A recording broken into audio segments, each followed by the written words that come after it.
안녕하십니까. 참쉬운경제 아이비토마토 노재욱 기자입니다. 지난 10월 서울 내 대표 재건축 추진단지인 대치동 은마아파트가 무려 19년 만에 서울시 재건축 심의를 통과하면서 화제를 모았었는데요. 재건축에 대한 부푼 기대감도 잠시 또다시 사업 지연에 대한 우려가 커지고 있습니다. 은마아파트 주민들이 수도권 광역 급행철도 GTX-C 노선 우회를 주장하며 시공사 마찰을 빚자 정부까지 칼을 꺼내 들었는데요. 오늘 참쉬운경제에서는 GTX-C 노선을 두고 은마아파트 주민들이 왜 반대하는지, 현재 상황은 어떻게 진행되고 있는지 등을 살펴보도록 하겠습니다. 올해 10월 19일 대다수 언론의 가장 큰 관심사는 은마아파트 재건축이었습니다. 서울시는 이날 도시계획위원회 본회의를 열고 은마아파트 주택 재건축 정비계획 수립 및 정비구역 지정경관 심의안을 수정 가결했기 때문입니다.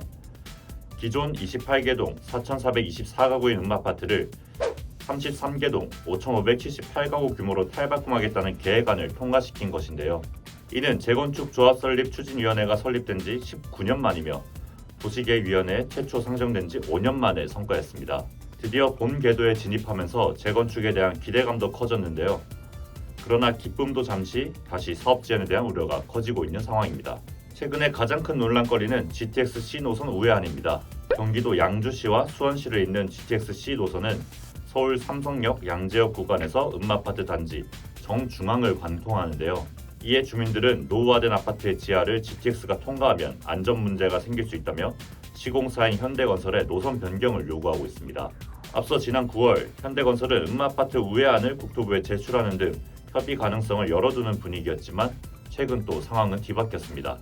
은마아파트 주민들이 재건축 추진위원회를 중심으로 지난 12일부터 정의선 현대자동차그룹 회장의 자택 앞에서 시위를 이어가고 있습니다. 시위가 이어지자 17일 현대건설은 은마아파트 우회안을 제출하지 않는다는 입장을 조합과 국토부에 밝혔는데요.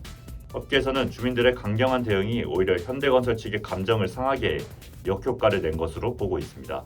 이러한 상황에도 주민들이 계속해서 시위를 이어가자 이번엔 정부도 칼을 빼들었습니다. 원희룡 국토부 장관은 지난 23일 이 문제와 관련해 은마아파트 주민들의 의견을 수렴하기 위한 간담회를 열었는데요. 이 자리에서 원 장관은 근거 없는 일방적 주장이나 주민들을 선동하는 식으로 공공의 이익을 침해하고 방해하는 행위가 계속된다면 행정조사라든지 사법조치도 할 것이라고 강하게 말했습니다. 그로부터 얼마 후 국토부와 서울시는 은마아파트 재건축 추진위에 대한 합동조사 착수를 결정했습니다. 국토부와 서울시는 강남구청, 변호사, 회계사 등 외부 전문가, 한국부동산원과 함께 합동점검반을 구성해 12월 7일부터 16일까지 은마아파트 재건축 추진위원회와 입주자 대표회의 운영 실태를 집중적으로 점검할 계획입니다. 특히 국토부는 재건축 추진위가 장기수선 충당금 등 공금을 GTX 반대 시위 등에 위법하게 사용했다는 의혹을 검증할 방침인 것으로 알려졌습니다. 국토부는 위법 사항이 적발될 경우 수사 의뢰, 시정명령, 환수 조치 등 관계법령에 따라 엄중한 조치를 가하겠다는 입장입니다.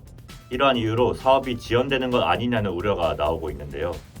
이번 합동조사로 어떤 조치를 받을지도 아직 미지수고, 또 이제 막 재건축 사업이 본계되어 오른 만큼 향후 처리해야 할 인허가와 심의 절차가 많기 때문입니다.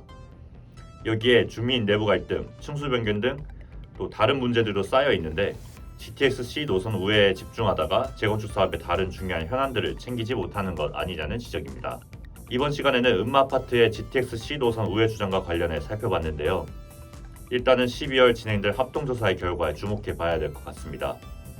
그리고 주민들이 계속해서 시위를 이어갈지 여부 또한 해당 문제 해결에 쟁점이 될 것으로 보입니다. 지금까지 아이비토마토 노재욱 기자였습니다.